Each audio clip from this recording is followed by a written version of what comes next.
Access your free language gifts right now before they expire. Here's what you're getting this month. First, the Learning to Cook Conversation Cheat Sheet. Learn all the must-know cooking phrases with this new cheat sheet. Download it for free right now. Second, the Most Common Adjectives PDF ebook. You'll master over 90 common adjectives with this bonus PDF picture ebook. You can download and review it on any device. Third, how to talk about your weekend. If you can't talk about your weekend plans, then this 1-minute lesson will get you speaking. You'll learn the must-know phrases like sleep, hang out with friends, play video games, and much more. Fourth, how to count from 0 to 100. Do you know how to count from 1 to 10? How about to 100? This quick word list will get you mastering numbers in just a minute. Fifth, the 50 most common verbs all beginners must know. Do you know all of these verbs? If not, this lesson will drill the 50 most common verbs into your head. Just use the free audio slideshow tool inside. Sixth, our big collection of language learning audiobooks. Want free access to our huge library of beginner-level audiobooks? Then click the link below. Save the audiobooks to your device and listen and learn. They're yours to keep forever. And finally, the deal of the month. If you want to finally master the language with real lessons by real teachers and our complete language learning system, get 40% off Premium or Premium Plus with the Epic sale. To get your gifts and language learning resources, click the link in the description below. Download them right now before they expire. Hi everybody, my name is Alicia. In this lesson, I'm going to talk about expressions to use for talking about music and musicians. Let's get started. On this side of the board, I have a list of some patterns that you can use for positive opinions and just sharing your positive statements. Let's begin with talking about your favorites. So, a way to express your favorite band or your favorite musician, your favorite artist, whatever, is this pattern. Musician is my favorite. I also have are here. We use is for a single person here, like Beyonce or Lady Gaga. But if your musician or band is a plural noun. So, for example, the Rolling Stones, that ends in an S here, this is a plural noun, we need to use are. So this follows the same rules of grammar as English. So yes, even though it's a musician or like it's a band name, we still need to follow the rules of grammar, the grammar rules here. So is and are, these need to match your subject. So, Lady Gaga is my favorite is correct. So this is one person, one individual. The title is also one person. Here, however, the Rolling Stones are my favorite. The Rolling Stones are my favorite. So you can think of this as like the plural form. Yes, it's one group, but we say the Rolling Stones are my favorite. The Rolling Stones is my favorite band is okay, because is my favorite band. Band is at the end of that sentence. So the Rolling Stones is my favorite band. That's okay because band there is singular. The Rolling Stones are my favorite though. So we can imagine like the members of the Rolling Stones too, if that's helpful for you. So please be careful. Make sure your subject matches your verb here. So single person, one name, is a group of people, plural form, are. Okay, so let's continue to the next pattern, which is also very simple. I like musician or band, or I love musician or band. The difference here is just your level. Like is maybe here, love is here. So I love Beyonce, or I love Lady Gaga. I love the Rolling Stones.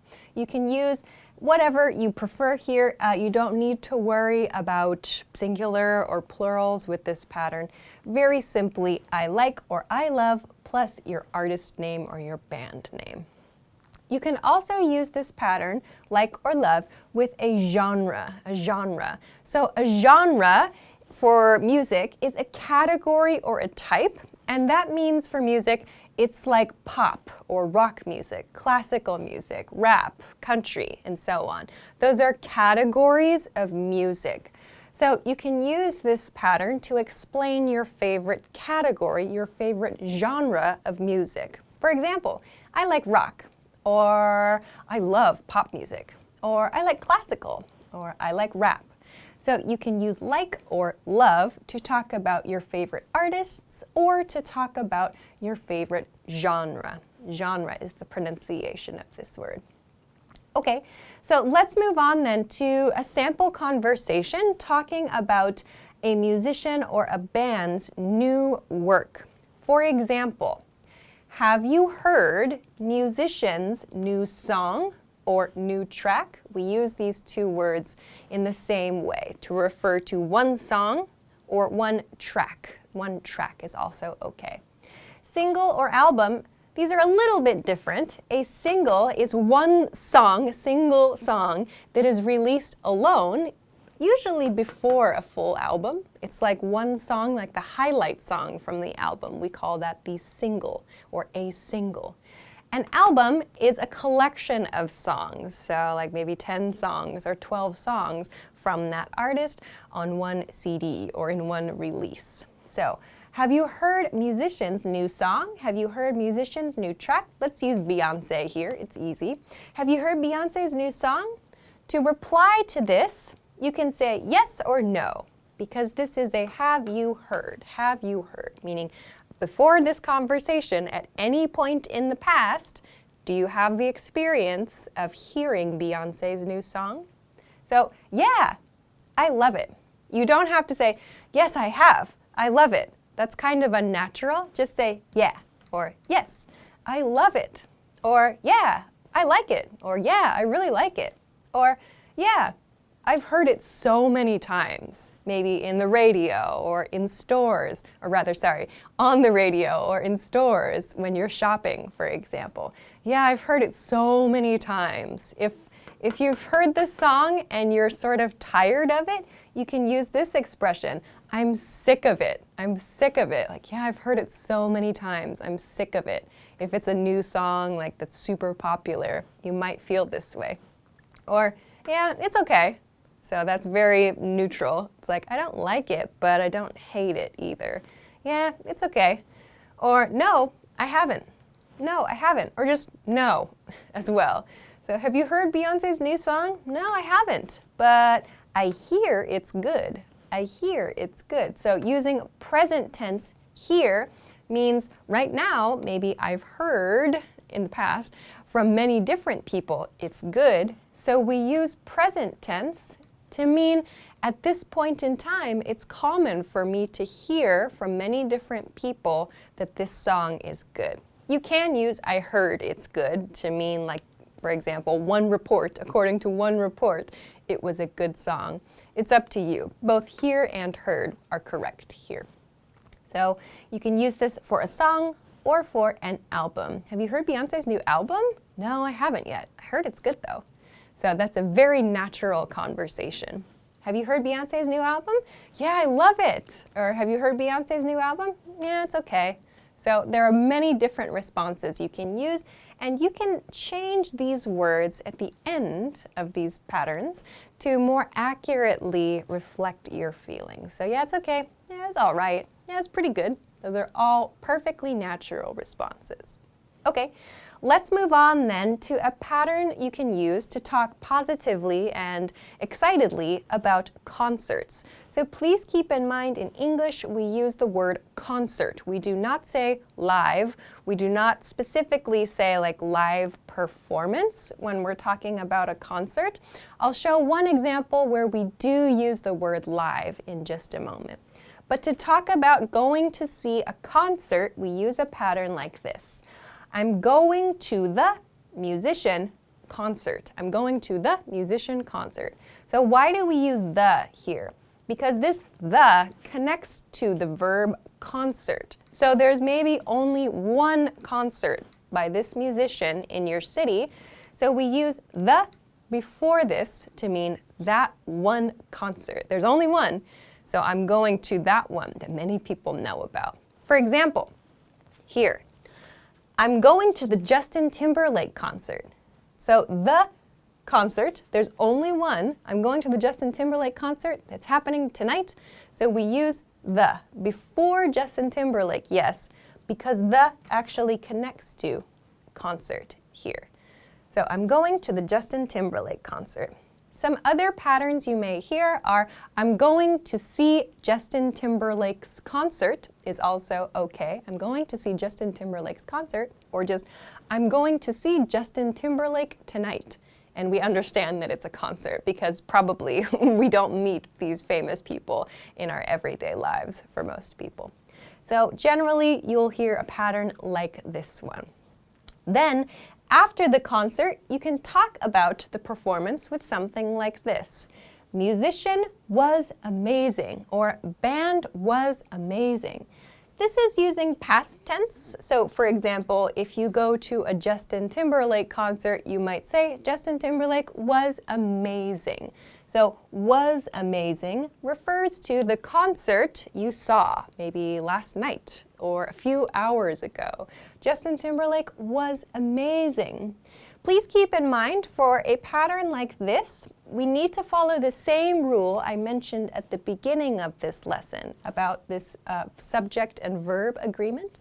So was, this is great for a single person, like Lady Gaga or Justin Timberlake.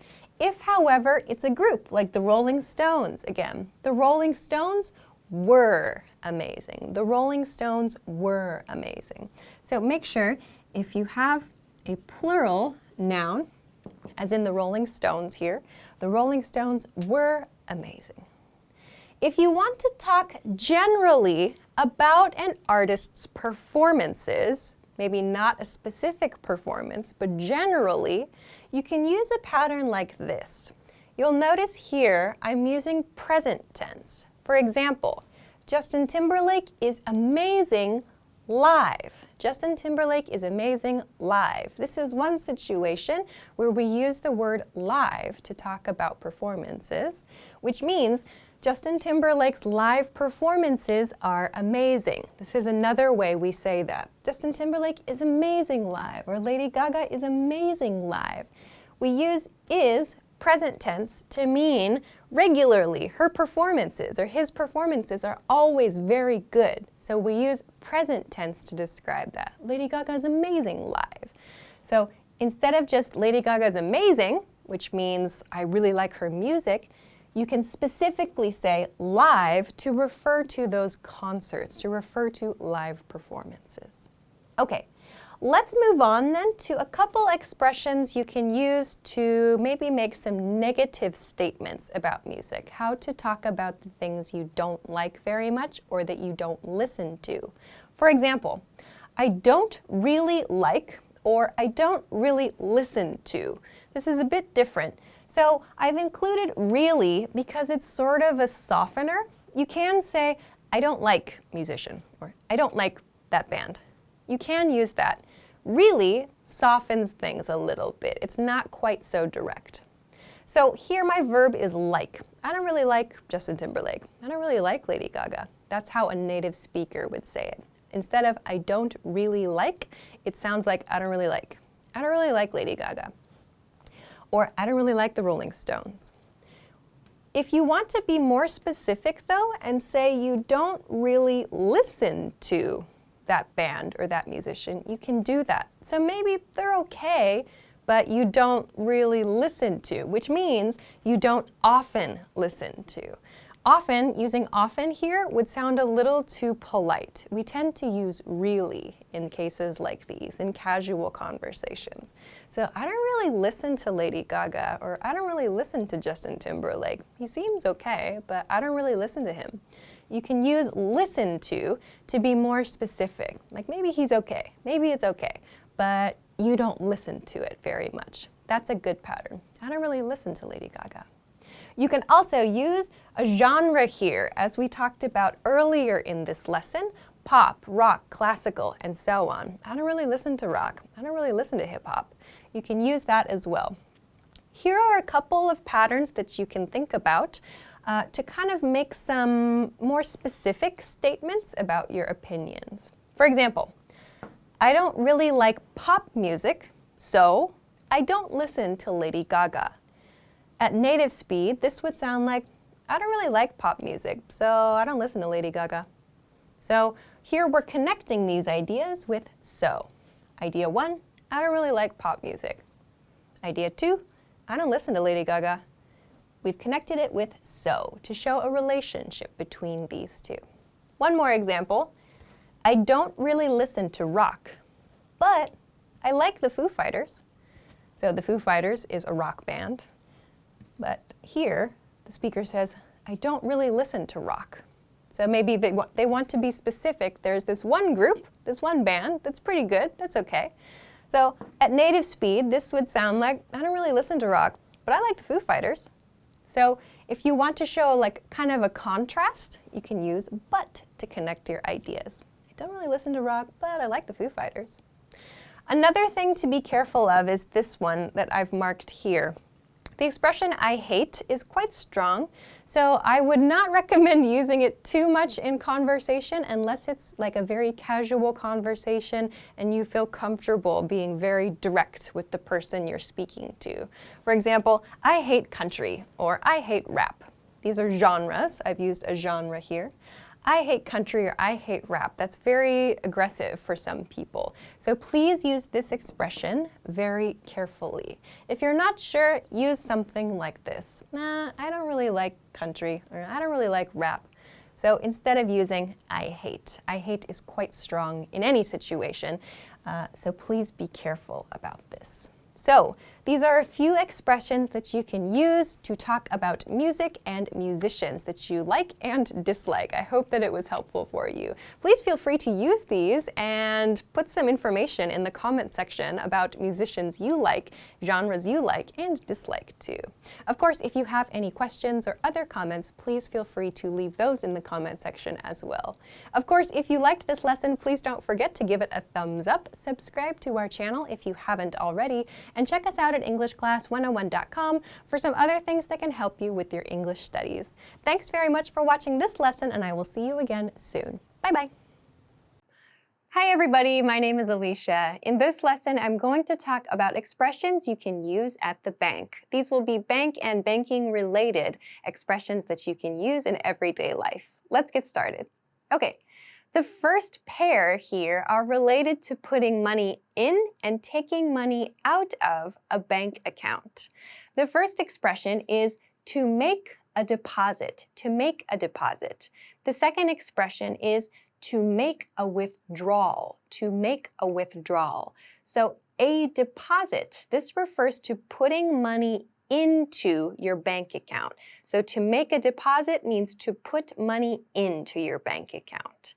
To make a withdrawal is the opposite. To make a withdrawal means to take money out of your bank account. So the verb we could use here is to withdraw money. So to withdraw means to remove something from one place and take it out of that place. In this case, your money, to withdraw your money from your account. We commonly use to make with both of these, to make a deposit, to make a withdrawal. Another important point, especially about this deposit one, is you may sometimes hear the expression direct deposit used when talking about banking or when talking about your payments from your work, from your job. So in some cases, in some countries and banking systems, you can use what's called direct deposit, which means you fill out a form. I'll show an example sentence in a moment, so that your employer, the place where you work, directly, so like right away, sends your money as a deposit to your bank account. So a direct deposit of your money into your bank account. So this system is called direct deposit. Your money goes directly to your bank account. So let's look at some examples that use these two. First, I'd like to make a deposit, please. I'd like to make a deposit, please. This is something you can use when you speak to staff at the bank. Remember I'd, so not I like, but I'd like. To make a deposit, please. So in the US, we use checks. So sometimes you can bring a check to a bank teller. The word for staff is teller. So the person who works at the bank is called a bank teller. I'd like to make a deposit, please, with a check, or you can use cash as well. So to make a deposit.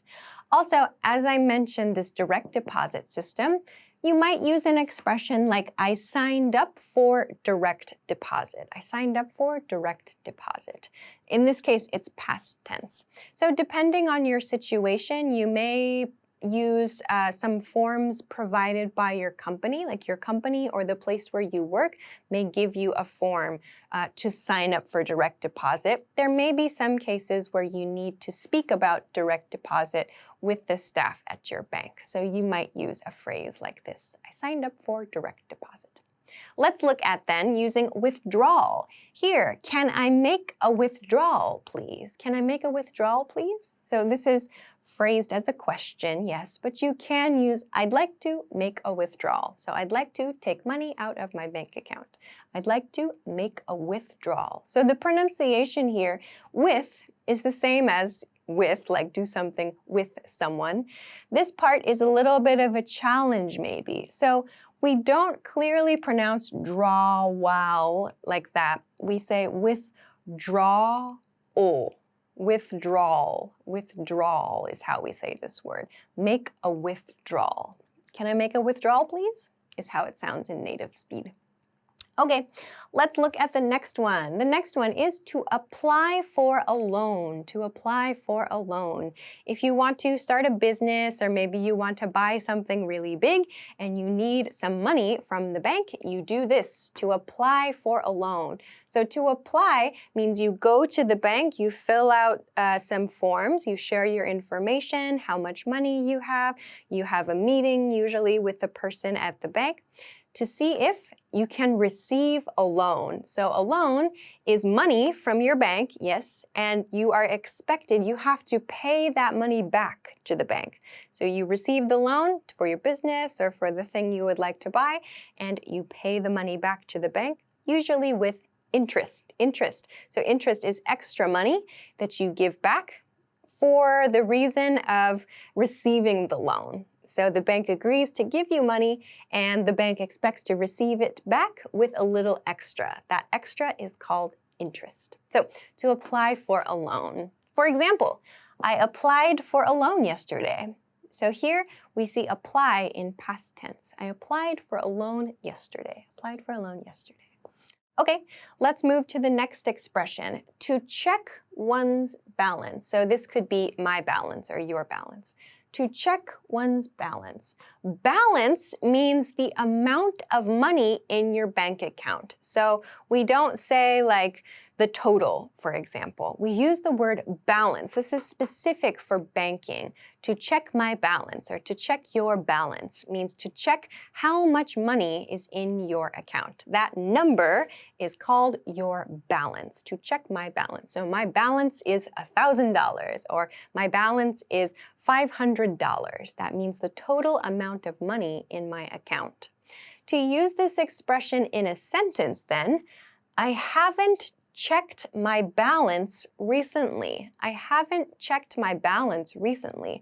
This means recently, in the last few days or maybe week or so, I have not looked at the total amount of money in my bank account. I haven't checked my balance recently. Okay, let's move on to the next one then. The next one is an unfortunate one. This is a problem that may happen.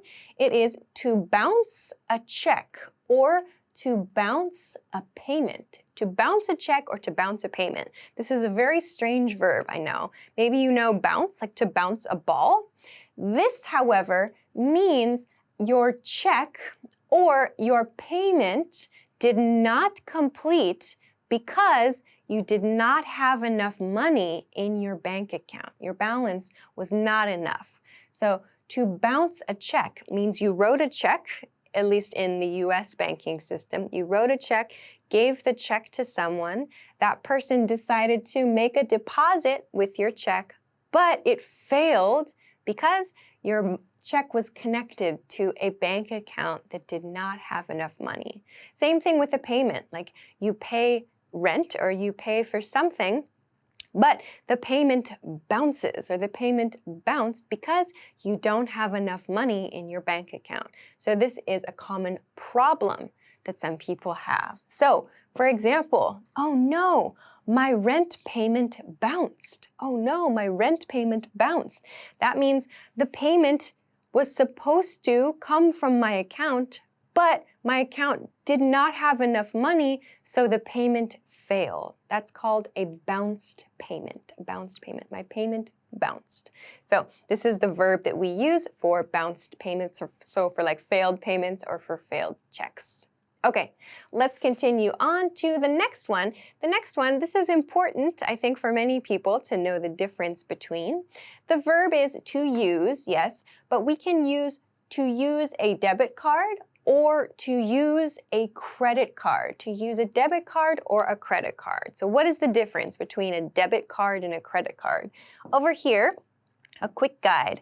A credit card is used to buy something now, yes, and you pay for it later with interest. So again, as we talked about with loans, interest means extra money. In this case, extra money to your bank or to your credit card company.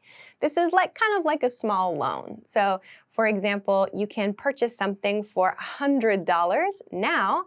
I use my credit card, and then next month, I need to pay $100 to my bank for that cost. So maybe if I don't have $100 at the moment I want to buy something, a credit card is useful, and then I can pay it later. So you can find a lot of different kinds of credit cards with different kinds of payment schedules and different interest levels. So maybe you can pay your credit card right away and there's no interest, or maybe you have interest to worry about too. So a credit card means you can buy something now and pay for it later with your actual money you have. A debit card, however, means you pay now for something, and a debit card is connected to your bank account, directly connected to your balance. So if I want to buy something that costs $100, I use my debit card, and $100 comes from my bank account directly to pay for that. So a credit card means buy now, pay later. A debit card means I buy now and I pay now directly from my account. So there are different strategies people use. But we use the same verb, to use a debit card or to use a credit card. Both are fine. For example, I'd like to use a credit card, please. So you can use either here. I'd like to use a debit card, please. Both are fine. Okay, let's go to the very last one for this lesson. The last one is, for most people, I think, a very positive thing. It is to pay off debt, to pay off debt. So this is an important point here, this off. To pay debt is not quite what we want here. To pay off debt. So first, what is debt? Debt is money you owe to someone, money you owe to a bank, money you owe on a credit card. You have to pay this money. So to pay off debt means to be free of debt. So you pay everything. For example, you pay off a credit card. That means you pay all the money you have to pay to complete payments on that credit card. So to pay off debt is a good thing. That means you have no debt. To pay off debt. So we must use this off here, to pay off something. You might also hear this used with like large objects, like to pay off a car or to pay off a house.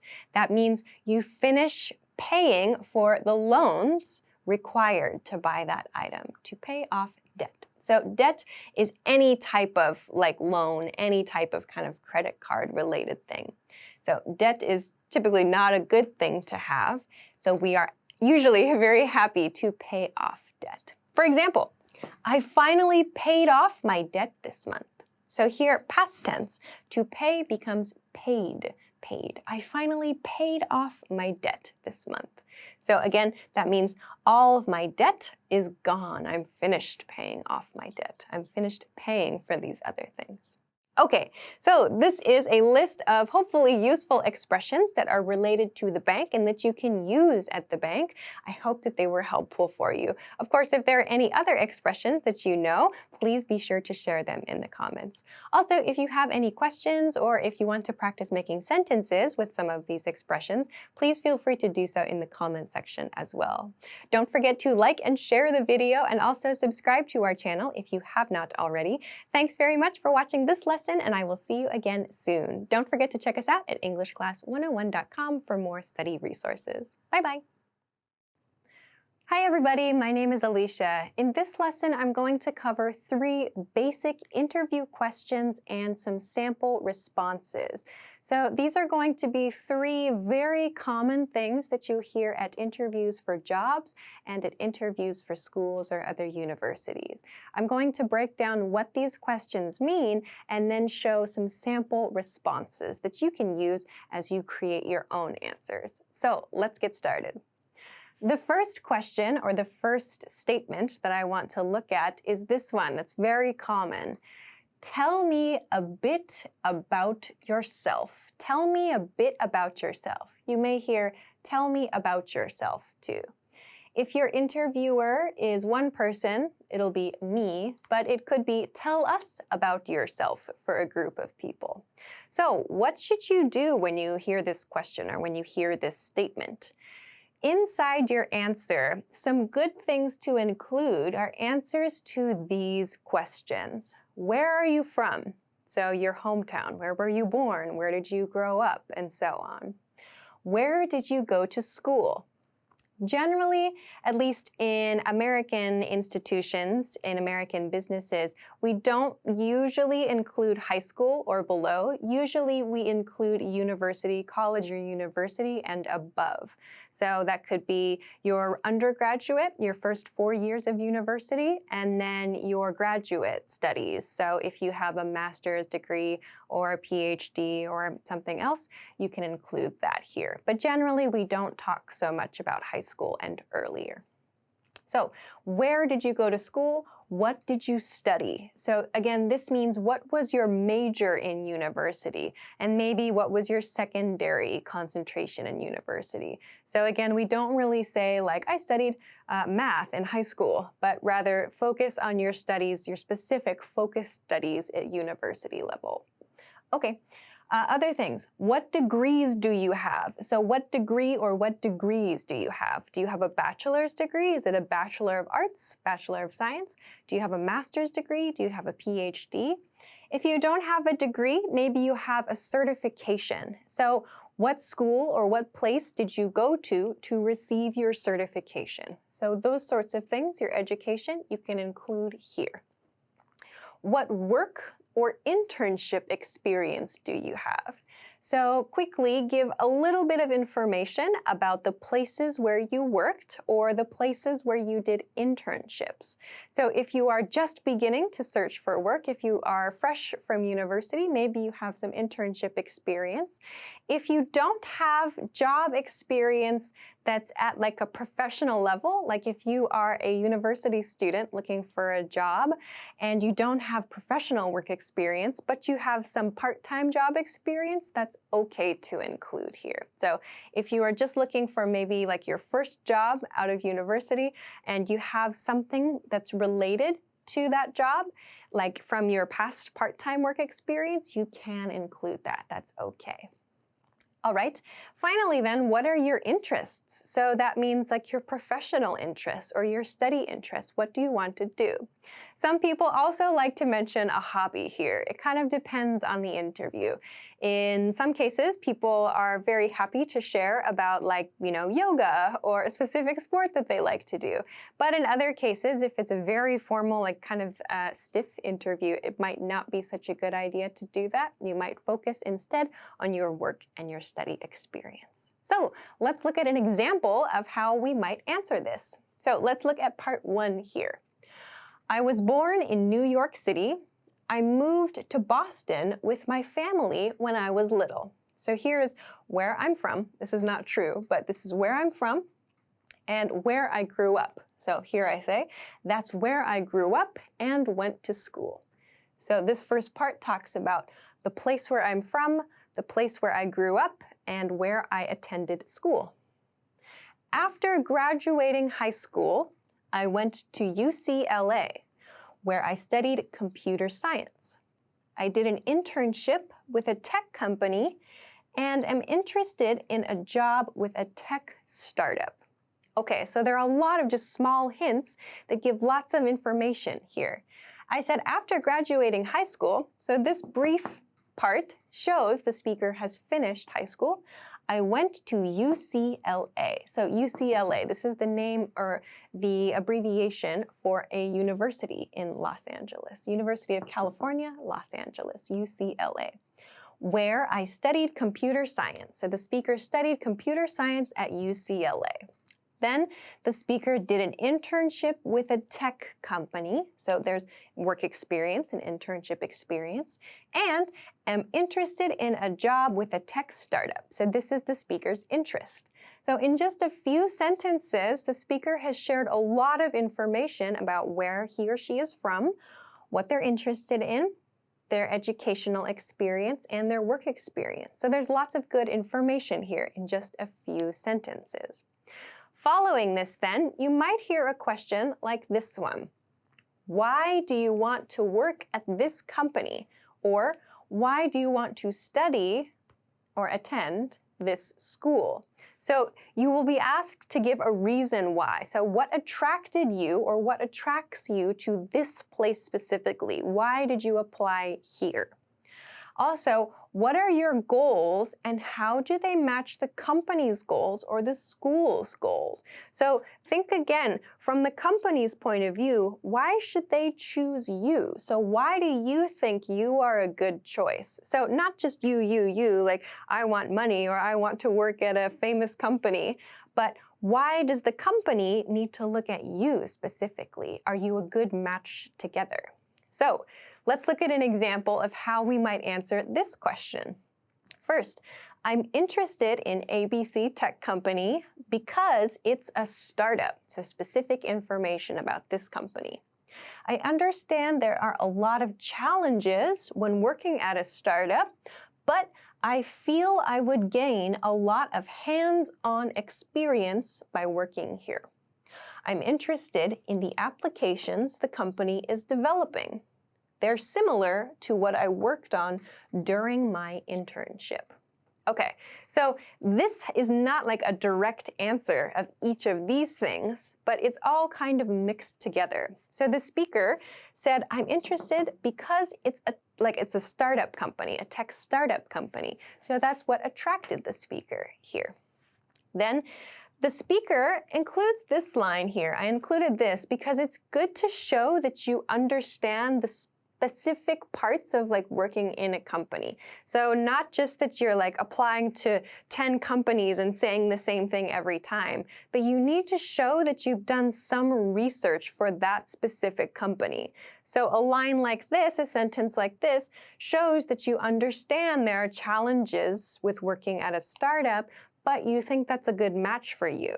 So in this case, because you can get lots of hands-on experience. So hands-on experience means actually doing things yourself, gaining experience by doing things yourself. So sometimes literally hands-on, so doing things with your hands. Finally then, I'm interested in the applications the company is developing. So that's, again, specific to this company. The speaker is interested in something this company specifically is doing, and the speaker says they're similar to what I worked on during my internship. So the speaker is saying, I have experience with the thing that you are creating now. So this is a reason I am a good choice for your company. So again, just a sample for how you can answer these kinds of questions. So think about what attracts you to the company and show that you did some research.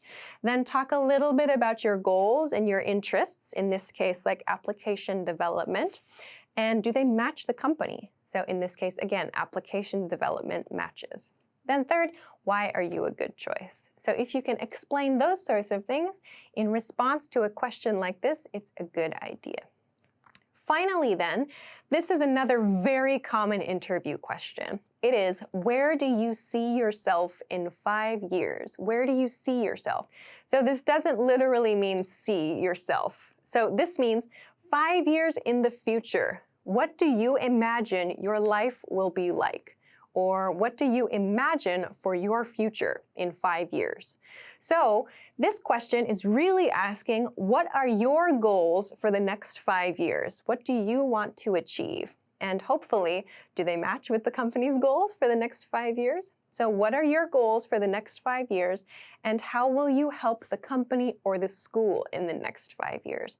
So if you say, I see myself rich and living on a beach, it's probably not a good answer. So you need to talk about how you personally plan to grow and change and how you will contribute to the company or to your school. So for example, in 5 years, I see myself leading my own project. I aim to work as part of a team to reach the company's current goals, then propose some new ideas to implement. So the speaker is saying, in 5 years, I want to lead my own project. So after we finish something successfully, the current goal successfully, I want to propose some new ideas. So the speaker is kind of promising here, I have some new ideas, or I think I will have some new ideas that we can use in this company. And I see myself, I imagine myself leading that project or leading a new project. So they have this kind of image of a leadership role for themselves.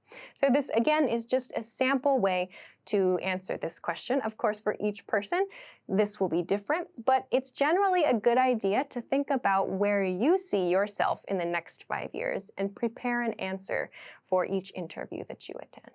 So these are 3 very basic but very common interview questions, the meaning of each question, and a few ideas for how you might answer them. So I hope that this is helpful for you. Of course, there are many more interview questions, and there are many different styles of interview in English for schools and for businesses, but this is a good base, I think. So if you have any questions or any comments, or if you want to practice making some text to answer these questions for yourself, please feel free to do so in the comment section of this video. Also, if you liked this lesson, please don't forget to give it a thumbs up, subscribe to our channel if you haven't already, and check us out at EnglishClass101.com for some other things that can help you with your English studies. Thanks very much for watching this lesson, and I will see you again soon. Bye-bye.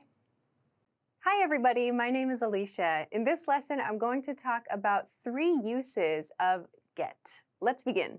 Okay, the first meaning I want to talk about is the basic meaning of the verb get, which is just to receive something. So we use get to refer to buying something at a store, for example, or receiving something from someone, or receiving something from something else. So we use get in this way to show transfer of ownership of something. For example, I got a new job. I got a new job. Here, got is used, the past tense of get. So I got a new job. You'll notice in these sentences, these example sentences, we follow get or got, whatever verb form it is, with some noun phrase. So let's take a look at the next one. He needs to get a haircut. He needs to get a haircut. Here, my noun is a haircut. He needs to get. So you can imagine this is like he needs to receive a haircut. So this haircut, it's like a service kind of too. So we can use it for services as well. Next example, we're thinking about getting a dog. We're thinking about getting a dog. So in this sentence, you can imagine getting is like a replacement for buying. So we're thinking about buying a dog, but maybe you don't want to buy the dog. Maybe you're going to adopt the dog from somewhere, or a neighbor's dog had puppies and you want to take one. So we're thinking about getting a dog, So we use getting here because this makes a noun form. This ing here creates a noun from a verb. So getting a dog is actually a noun phrase. So the act of receiving a dog. Okay, our final example here. She's never gotten a bad test score. She's never gotten a bad test score. Gotten is the past participle form of get. So this means she's never received a bad test score, essentially. But we use this to sound a little more conversational, a little bit more light. Okay, so let's compare this then to the second use of get for this lesson. We can use get before an adjective. And when we do this, get means become. So this sounds much less formal than become. A lot of learners use become in everyday conversations, and it sounds very unnatural. We use get most of the time to talk about a change in status or a change in condition. Let's look at some examples. It's getting hot in here. It's getting hot in here. So this means it's becoming hot in here. We do not say becoming. It sounds way too formal, very stiff. This is much more casual. A native speaker would say, it's getting hot in here. That's what we would say if it's hot or maybe cold too. It's getting cold in here. So we use the progressive form or the continuous form to show that something is happening now. So it's getting hot in here. Next, wow, you got tall. Wow, you got tall. This is an expression we use a lot with kids we have not seen for a long time. So you maybe see a family member one time a year. From the last time you saw this kid, the child has grown. You could say, wow, you got tall. In other words, wow, you became tall. But again, become or became here in past tense is way too stiff. So we use got instead. Wow, you got tall. So this is useful when talking about changes in physical appearance too. Okay, the next one. Your lunch is gonna get cold. Your lunch is gonna get cold. So again, we can simply replace get with become, and the meaning of the sentence remains the same. But we do not use become in everyday conversation here. Your lunch is gonna become cold doesn't show a communication problem or doesn't have a communication problem, but it sounds very unnatural. Instead, please use your lunch is gonna get cold. So your lunch is gonna get cold. This gonna means going to.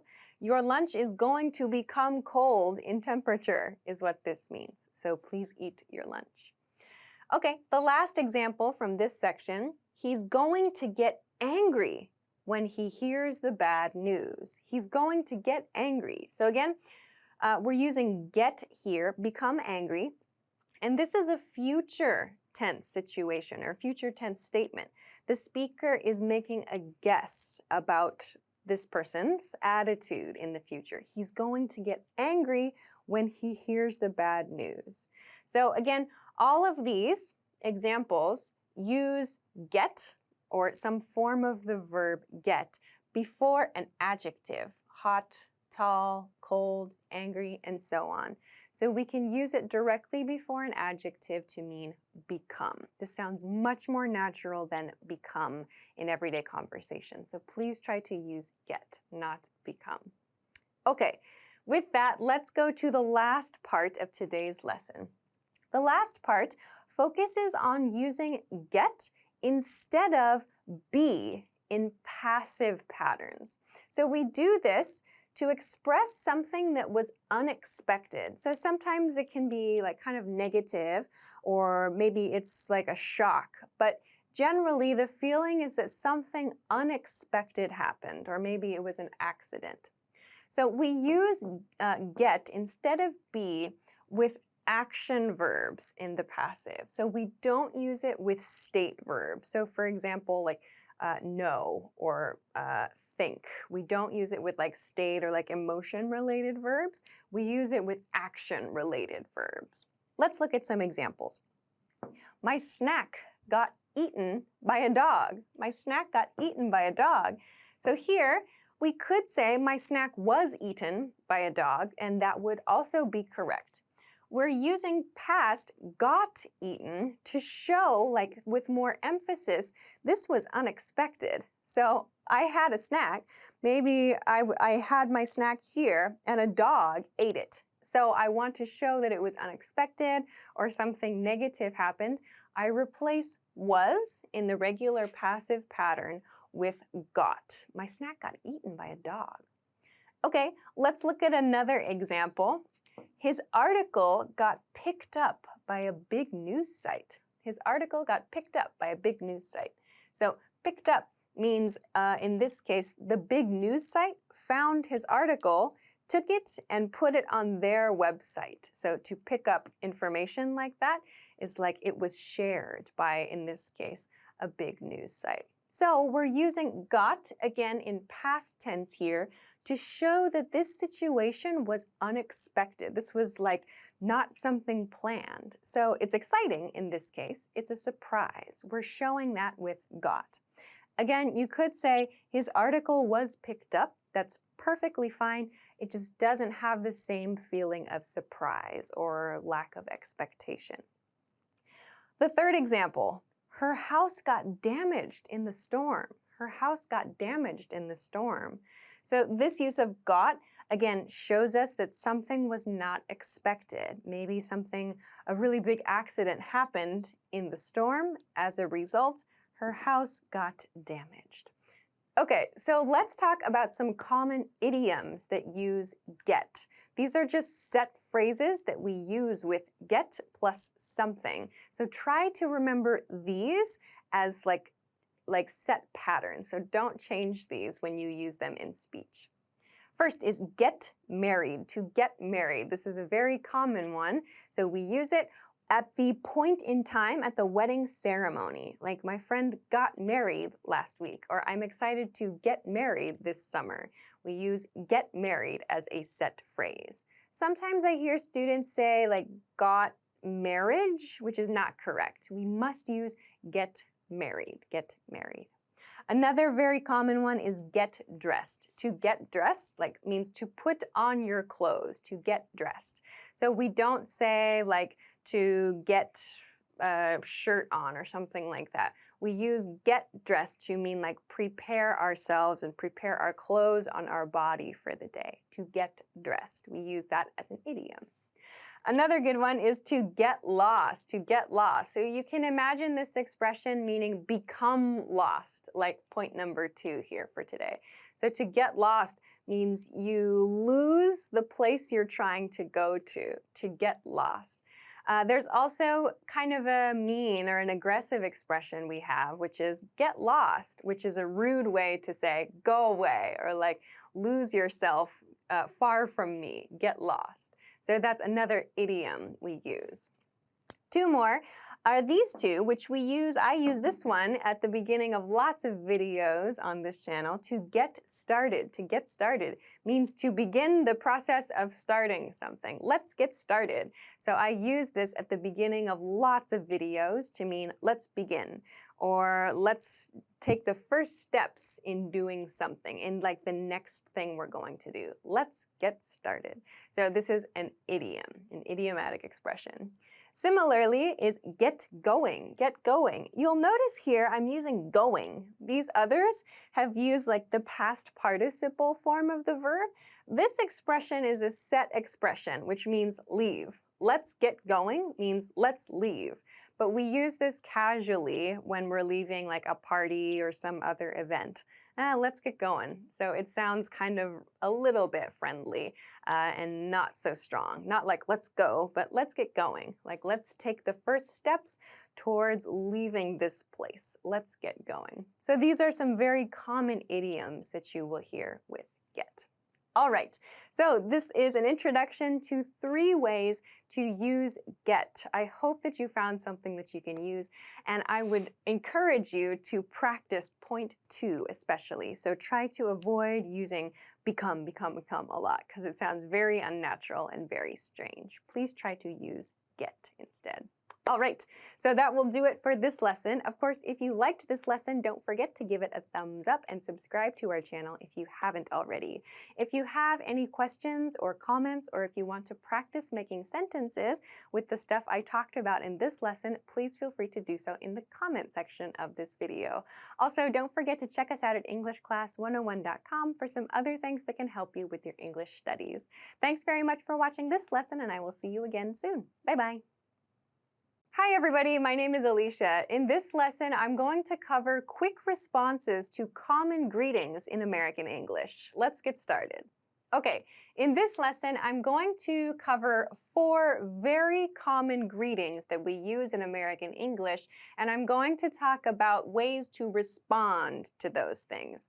So these are some great things to just train your responses to. You don't need to think really hard about any of these questions.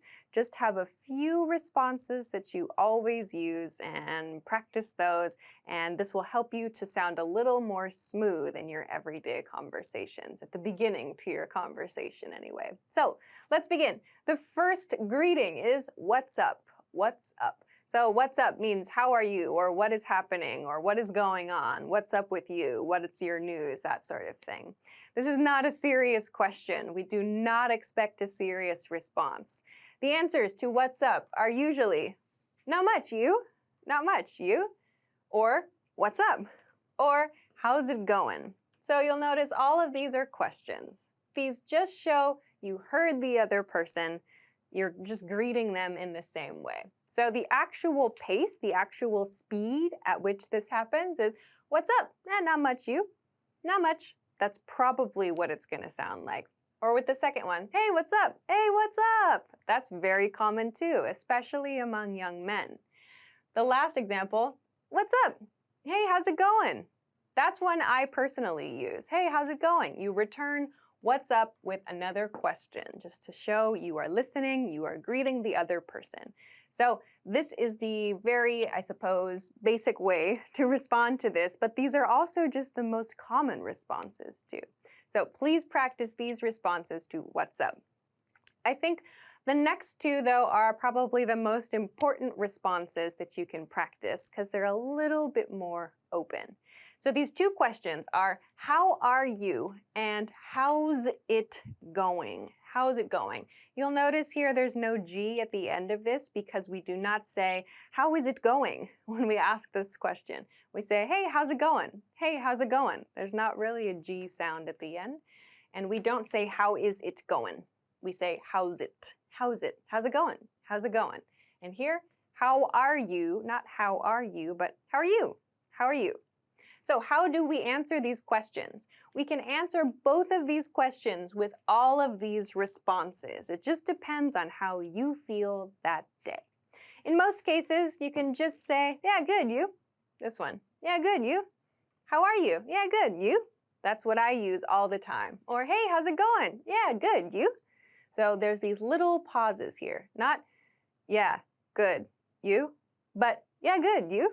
So that sounds a little more natural. Another response, I'm all right. Usually we end it with you. Yeah, I'm all right, or I'm okay, that kind of feel. You could say, not bad. Hey, how's it going? Not bad. Usually some kind of like, oh, sort of thing in the middle there to just to like ease into your answer a little bit. Not bad. That's quite common to do. Another one, pretty good. You? Pretty good. You? Hey, how are you? Pretty good. You? So again, we're returning the question. Just as we did up here, we're returning it to the other person. What is your feeling like today? Okay. If you're not feeling so great, like you're sick or you're sad or there's something going on in your life, you can use these, but be prepared to give some more information maybe. This one, you're maybe safe with this one. Hey, how's it going? Same old, same old. So when you use same old, it means things are the same as they always are for me. Same old stuff, same old job, same old life. So it's nothing special. Nothing exciting, just the same thing as always. So we usually use this sort of unimpressed or a little bit of like downward intonation with that. Same old, same old. If you are not feeling well, you can use these. Hey, how's it going? Not so great. Or hey, how's it going? I'm a bit sick. I'm a bit sick. Or a bit sick is fine. Or I'm a little sick. I'm feeling a little sick. So the other person will probably say something sympathetic, like, oh, I hope you feel better, or oh, what happened? So these are ways to begin a conversation about your condition if you want to talk about it. So in general, though, we use these most of the time. So practice just one or two of these, and you can respond to these questions with the same answer or the same couple of answers every time. It does not need to be a serious question that you consider every time. So, hey, how are you? I'm good. How are you? Perfect. That's exactly how you should respond, and you can use that with everybody. Same thing with how's it going? Hey, how's it going? Yeah, it's going good. How about you? That's exactly what I say, and that's exactly what lots of other native speakers say too. So just practice a couple of these and try to use them instead of thinking so hard when you hear these questions. Okay, let's finish this lesson with this question. How's your day? How is your day? Or how is your week? How is your week? This how's, again, just like this how's it going, this is how is your day? How is your day? This is a present tense question. So today, what do you think about today? How is your day? You may also hear how was your day? How was your day today? Or how was your week? So sometimes this does sound a little bit like was, like how was your day? It becomes much shorter, but we can kind of understand which question it is based on the context. So if my coworker asks me this question at lunch, I know it's probably a present tense question. If my family member asks me this question late at night, how was your day? How was your day? I can probably guess it's about the past. So just keep in mind these little clues, these little context clues to help you understand, is this a present tense question or is this a past tense question? For the week, how is your week is probably a Tuesday or a Wednesday question. How was your week is probably like a Saturday afternoon or a Saturday night question, maybe a Friday night question. So after the week has finished. So how do we answer this? How's your day or how's your week? Just choose a simple adjective answer. How's your day? Good, pretty good. Or busy. How's your day? Busy. I have lots to do. You? So end all of these with you, just as we've done in all of the other examples today. So just choose an adjective and use you. If your day is the opposite of busy, you can use slow. How's your day? Slow. You? So slow means I don't have much happening today. Like work is not so busy, or my schedule is pretty open. I'm not doing a lot today. It's slow. Others you can use all right or just okay. Okay is very useful because you can change the feeling with your voice. Like, how's your day? Okay. Or how's your day? Okay. So there's kind of a different feeling with your voice. Just by changing your facial expressions and the sound of your voice, you can create slightly different feelings just with okay. You can do that a little bit with good and all right, I suppose, too. But okay is very easy to remember. You can use the same thing with week. How's your week? Good. How's your week? Busy. How's your week? Slow. How's your week? All right. How's your week? Okay. You? So very quick, very simple, very straightforward. So again, this is another question you don't need to spend lots of time practicing and giving detailed information about. All of these questions should just be reflex answers. So you should just be able to spit out a real quick response to these and not think about it. So if you can't do that, practice a few of these. Just choose one or two from each group and practice those until you feel comfortable with it. So next time you have a chance to have a conversation, make sure to try these out. So these are some quick responses that you can practice to these common greetings. I hope that it was helpful for you, and I hope that you found something a little bit more natural to use for the next conversation you have. Of course, if you have any questions or comments, or if you know some other responses, or if there are other sorts of things you want to practice responding quickly to, please let us know in the comment section of this video. Of course, if you liked this lesson, don't forget to give it a thumbs up, subscribe to our channel if you haven't already, and check us out at EnglishClass101.com for some other things that can help you with your English studies. Thanks very much for watching this lesson, and I will see you again soon. Bye-bye.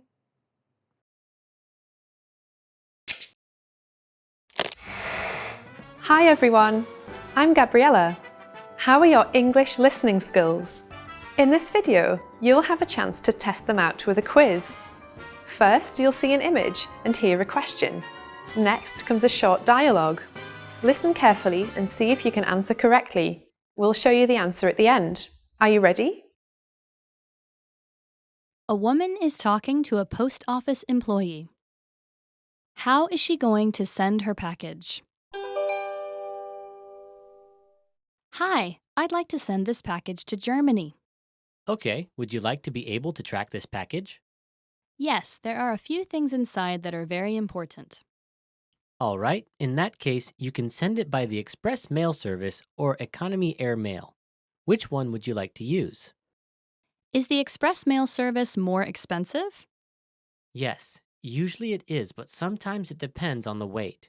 Let me check.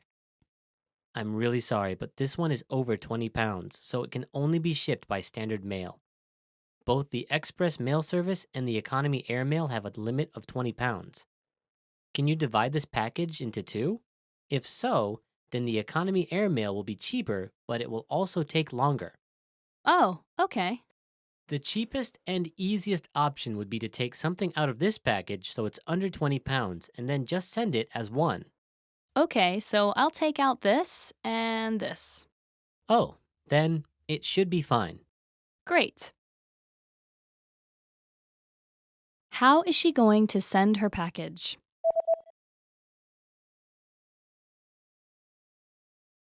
A woman is talking to a post office employee. How is she going to send her package? Hi, I'd like to send this package to Germany. Okay, would you like to be able to track this package? Yes, there are a few things inside that are very important. All right, in that case, you can send it by the express mail service or economy air mail. Which one would you like to use? Is the express mail service more expensive?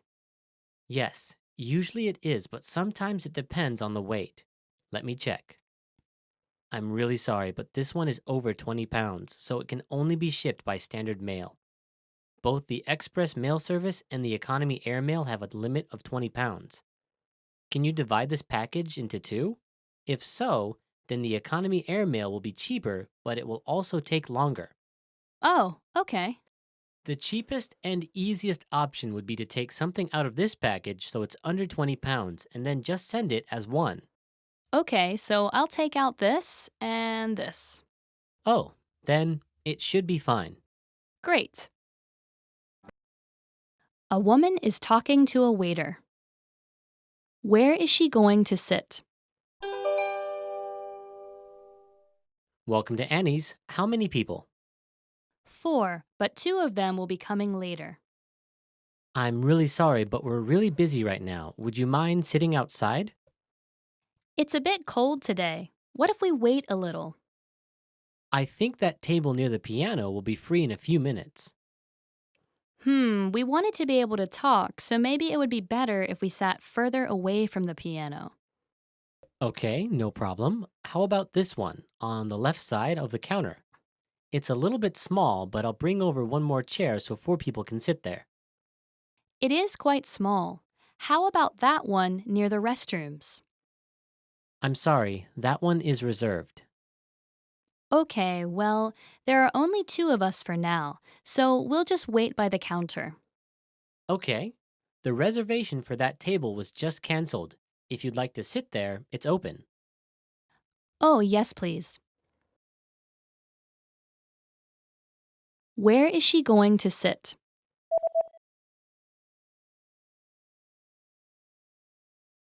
A woman is talking to a waiter. Where is she going to sit? Welcome to Annie's. How many people? 4, but 2 of them will be coming later. I'm really sorry, but we're really busy right now. Would you mind sitting outside? It's a bit cold today. What if we wait a little? I think that table near the piano will be free in a few minutes. We wanted to be able to talk, so maybe it would be better if we sat further away from the piano. Okay, no problem. How about this one on the left side of the counter? It's a little bit small, but I'll bring over one more chair so 4 people can sit there. It is quite small. How about that one near the restrooms? I'm sorry, that one is reserved. Okay, well, there are only 2 of us for now, so we'll just wait by the counter. Okay, the reservation for that table was just canceled. If you'd like to sit there, it's open. Oh, yes, please. Did you get it right? I hope you learned something from this quiz. Let us know if you have any questions. See you next time.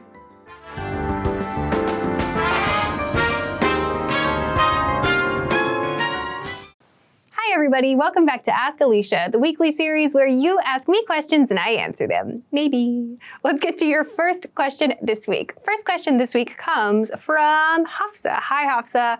Hafsa says, hi Alicia, what's the difference between chop and slice? Nice question. Chop and slice. So these are 2 words that we use a lot in the kitchen, but there are other ways that we can apply these verbs as well. So let's first focus on the kitchen use of these 2 words. We use chop and slice to talk about ways of cutting things. So we use chop to talk about making kind of a rough square. So generally it's a very rough shape. We take a knife and we take a vegetable, for example, we cut this way, and then when we make smaller pieces, we turn the pieces and cut again to make them smaller still. So maybe you chop things to create small squares or to create cubes, or maybe to just create some random shapes and you're not really thinking about it. You just want to cut it smaller. We use chop to describe this. Slice, on the other hand, is used to talk about creating a very thin piece of something with a knife. So when we chop something, we're doing it in kind of many directions usually to make it smaller. But when we slice something, we make just one cut. So we create just one cutting motion, and that creates one piece of the vegetable. So we slice things to make them very thin, or just to keep like a specific kind of shape, maybe a half moon shape, for example, when you're cutting vegetables. So this is the difference in the kitchen between chop and slice. These are both very, very common verbs that we apply in the kitchen. But now let's talk a little bit about how we use these verbs outside the kitchen. First, we can use chop to talk about roughly cutting things with other objects. For example, you might hear the expression somewhere, chop wood. This refers to using an axe, like a knife with a handle on it, to cut pieces of wood. Again, the idea here is that we are roughly cutting the pieces of wood. We're not trying to make a specific shape most of the time, but we're just cutting the wood into smaller pieces. So we use the verb chop to do this, to chop something. You might also hear this motion referred to as a chopping motion. So if we say, for example, like in martial arts, that we want to judo chop someone, you might hear that somewhere. It refers to this motion, kind of making a rough cutting motion to something. So generally, you can think of chop as referring to this rough cutting motion. This is hopefully a helpful guide. Slice, on the other hand, is used in a couple of different ways. So in the earlier example I talked about, we used slice to make one cut and create one piece from something with a knife. So we can use slice in similar ways outside the kitchen as well. You might hear, for example, that someone sliced a body part. So we might use this to talk about using a knife or maybe another very sharp object to cut our skin. Again, the same idea holds true here. The same idea is true, that with one single motion, we cut our skin. You might say, instead of, I cut my arm with a knife, you might say, I sliced my arm with a knife. You might also hear, in this case, slice open, which means, for example, if you cut your arm, you slice your arm by accident, you cut open, meaning the cut creates an opening in the body or in something else. You might also hear cut open like a vegetable or cut open a fruit as well. You might hear slice used in this way too. So we can use slice to talk about this cutting motion to create kind of another piece or two pieces where there were just one before. Another use of slice, though, is not as a verb. It's as a noun. It's as a counting word. So we use slice when we're talking about pizza or cake or bread, for example. When we want to talk about one piece of bread or one piece of cake, we often use the word slice, as in a slice of cake or a slice of pizza. Why is this? Because you can think of the same idea. We use one cutting motion on both sides to create one piece. We use the same word, slice, to refer to that new piece we created by slicing, yeah? So slice can be used to talk about the cutting motion and to talk about the piece that results from that. We typically use slice, as I said, with cake, pizza, bread, generally things that we can make one cut and create a smaller piece from. So I hope this helps you understand the differences between chop and slice as a verb and as this counter word. Thanks very much for the question. Okay, let's move on to your next question. Next question comes from Anshika. Hi, Anshika. Anshika says, hi, Alicia. I want to ask about how we can use could in a sentence and to ask questions. Yeah, nice question, could. So could has a lot of different applications. We can use could in lots of different ways. Let's take a few minutes to review the basic uses of could. The first I want to talk about is using could to give suggestions or to give advice. This is when we are making plans with someone, for example, and you want to suggest something that is possible. You use could to do that. For example, if you're trying to make plans for the weekend, you might say to your friend, we could go to that new restaurant, which means it is possible for us to go to that new restaurant. When presented in this way, it's like a suggestion or a piece of advice, yeah? Your idea. We could go to that restaurant. Or in another example, we could go to the beach this weekend. Again, another piece of advice or a little suggestion. You could see it as one of those two. So could can be used to create suggestions in this way. We can also use could, as you mentioned in your question, to create questions. Like, for example, could you help me with this? Or could you do this? So one common question that comes up here is people say, should I use can here? Should I use could here? Both are correct. Can you help me with this? Could you help me with this? Can you do this? Could you do this for me? Generally, the rule that you can follow is that could is going to sound more polite, a little bit more formal, but both are fine to use in every situation I can think of. We can use can and could at work, at school, with family members, whatever. So we can use could to create these requests. Could you help me with this? Could you do this for me? Could you go to this place for me? These are all valid applications of could here. Where things, I think, kind of tend to get a little bit tricky with could is when we use it for past situations. So for example, what could have been the problem? Why did she make that mistake? So when we use could have been, this kind of pattern, we're referring to a past potential problem in this example. What could have been something, something, something, or this could have been something, something, something. These refer to possible past conditions or possible past situations or actions, etc. The key here with could is that it's referring to possibility. And to make it even more tricky, when we use this in the negative, it's referring to something that was not possible. For example, that could not have been the problem means it's not possible that was the problem. Or that could not have been the situation means it's not possible that was the situation. So could is used to refer to possibility in all of these examples that I've just talked about. When you're making a suggestion to your friend, you're saying, this thing is possible. What do you think? When you're making a request to someone else, you're saying, would it be possible or is it possible for you to do this for me? When you're talking about the past, you're saying, this thing was not possible or this thing was possible, right? So all of these uses of could reflect possibility. So again, these are just a few of the uses of could, but the key here is to remember that could is very closely related to possibility or impossibility when you use the negative form. Some of you might ask, like, do I really have to remember that could have been sentence structure? It's so hard for me to use. Why can't I just say it wasn't possible that that was correct?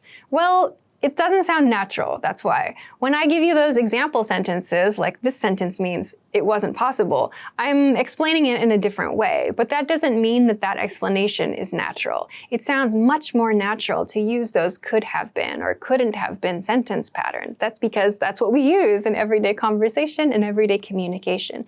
So yes, you should study those. Don't rely on those other sentence patterns because they don't sound natural. They're just there to help you understand what the communication is in the sentence or in the question. So I hope this covers a few uses of could and gives you a good overview of this topic. If you have more questions about how to use could, definitely do a search on our YouTube channel. I have some more videos about this topic there. So I hope that this helps answer your question and gives you a few key pointers to keep in mind. Thanks very much. All right, let's move on to our next question. Next question comes from Amir. Hi, Amir. Amir says, hi, Alicia. I hope you're having a good day. I wanted to ask, which is the plural of the word fish? Is it fish or fishes? Oh, great question. Yeah, fish or fishes. It's a good question for sure. There are some words in English, some nouns in English, where the singular form with just one and the plural form, two or more, don't change. Fish is an example of this in some cases. So for example, when you're talking about fish like in your home, your pets maybe, you might say, I have one fish. Or if you have more, you would say, I have two fish. I have three fish. You might hear some people say, fishes. It's just kind of a personal preference for them, and some people think it sounds kind of cute. You might also hear fishies, which is extremely cute. I personally love to say that because it sounds very cute. It's just kind of a funny, charming little joke, right? So you might use fish for one fish, two fish as well. You might also hear fishes used by some people, and to be very cute or funny, you might hear people say fishies too. So this is kind of a personal preference sort of thing in these kinds of casual situations where you're talking about your home aquarium or your pets at home. If, however, you are in a polite conversation, generally we do not use fishes or fishies. We generally say one fish, two fish, three fish, and so on. There is one exception to the rule. When we use fish to refer to species of fish, like in a scientific situation. For example, if you are doing research, maybe on the ocean, and you want to talk about many different types of fish you find. You might say, for example, many different fishes live in this area, which refers to many different species of fish. So that means not just one fish, not just a bunch of different fish of the same type, but many different category, perhaps, or many different species of fish. So there's like an orange fish and a blue fish, and they have different characteristics and so on. In these cases, you might see fishes used to refer to those different types of fish, not just more than one. Yeah? So this is the difference between fish, fishes, and even fishies. I hope that this helps you. In everyday conversation, it can be kind of up to you when you're being casual, but if you want to avoid sounding cute or to avoid sounding funny and just want to focus on being correct, please use fish for singular and fish for plural. One fish, two fish, three fish, four fish. There's a very popular kids book from a very popular kids author, an English kids author called Dr. Seuss. He has a rhyme we can use to help us remember this. One fish, two fish, red fish, blue fish. So fish is used for the singular and the plural. I hope that this helps you. Thanks very much for the question. All right, that is everything that I have for this week. Thank you, as always, for sending me your great questions. Thanks very much for watching this week's episode of Ask Alicia, and I will see you again next time. Bye. Hi everybody, welcome back to Ask Alicia, the weekly series where you ask me questions and I answer them. Maybe. Let's get to your first question this week. First question this week comes from Amidun Mabaki. Hello Amidun, I hope I said your name right. Amidun says, hi Alicia, my question is, how does the tone of a word change its meaning in English? Great question. Okay, yeah, let's talk about how we use tone in English to communicate things. So some languages, the tone that you use with a word affects the meaning of the word, or maybe even changes the vocabulary word completely. With English, we don't have quite the same way of using tone. We can use tone to affect the meaning of our words, but using tone to change the vocabulary word completely doesn't happen. Rather, we use tone to express our true feelings behind something. This happens a lot when we use something called sarcasm. So sarcasm is very, very common in American comedy, in everyday speech, and just in life in general, in communication in general, in English. So what is sarcasm? Sarcasm is expressing one idea or opinion, but the true feeling is the opposite of that. So a really simple example of this is when someone says the words, "That's great." You might think, okay, this person thinks the other thing is good, right? But when someone is using sarcasm, they might use a low tone. They might say, "That's great." So in this case, the tone and the words being used don't match, right? This is an example of sarcasm. The speaker uses their tone to communicate their true feelings. They use the vocabulary words, "That's great," to mean this is kind of like the expected reaction, but I want to communicate my true reaction. I will do this with my tone. So I say, "That's great," but I don't actually mean it. That's not my true feeling.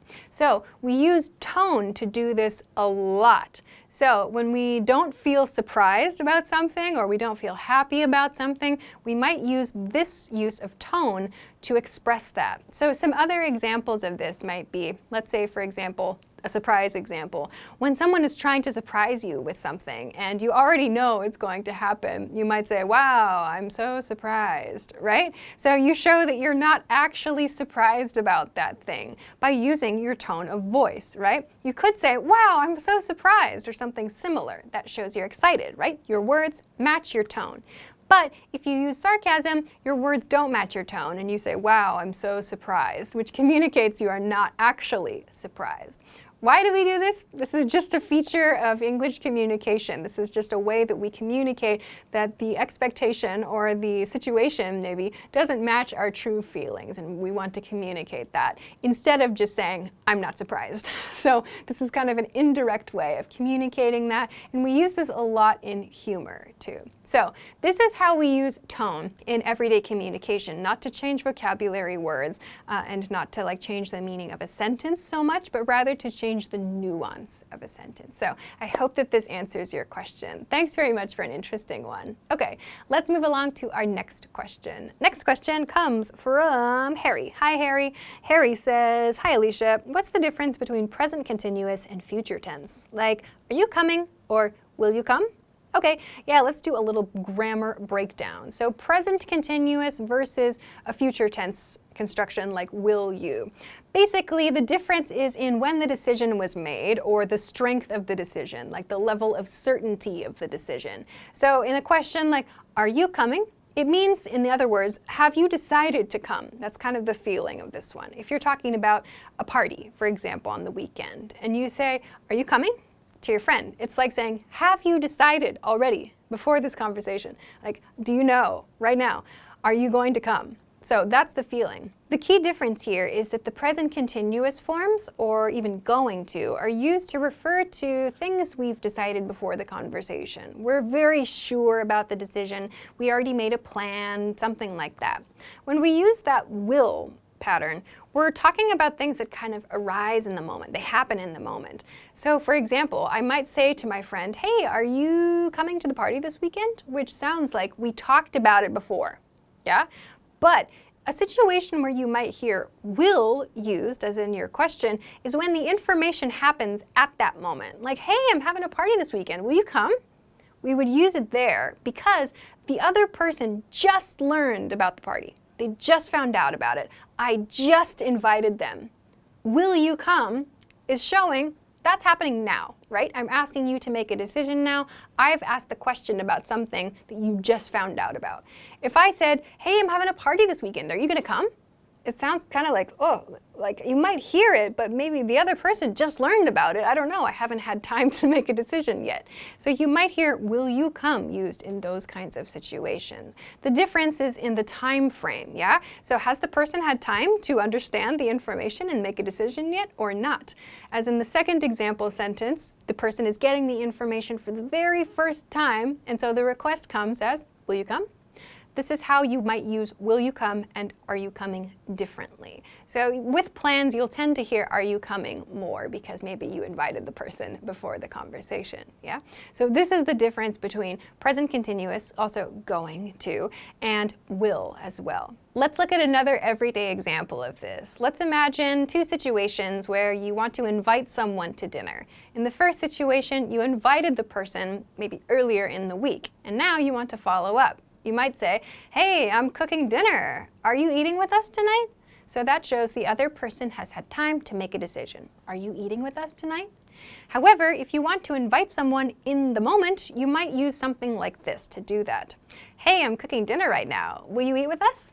That sounds like an invitation that happens in the moment. The person is getting the information in the moment and making a decision in the moment.